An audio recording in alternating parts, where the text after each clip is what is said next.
আসসালামু আলাইকুম রহমতুল্লাহ। যেই বই থেকে শিক্ষা গ্রহণ বা যেই কিতাব থেকে শিক্ষা গ্রহণ, সেই কিতাবের সাথে বা বইয়ের সাথে যদি এরকম আচরণ হয়, তাহলে সেই বই থেকে কিতাব থেকে শিক্ষা গ্রহণ করে আমাদের লাভটা কি? এটা কোনো আলিয়া মাদ্রাসার দৃশ্য নাকি কোনো স্কুলের দৃশ্য সেটা স্পষ্ট জানি না। তবে যারা এই কিতাবগুলোর উপর বসে আছেন তাদেরকে দেখলে মনে হচ্ছে যে এটা সম্ভবত কোনো আলিয়া মাদ্রাসার কিতাবের দৃশ্য এবং কোনো আলিয়া মাদ্রাসার স্টুডেন্ট বা ছাত্রদের দৃশ্য।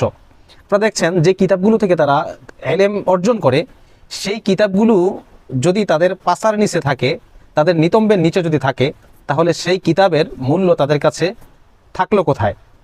একবার একটা গল্প শুনেছিলাম। এক ব্যক্তি বইয়ের মধ্যে বসে বসে ট্রেনে সফর করে আসতেছিল।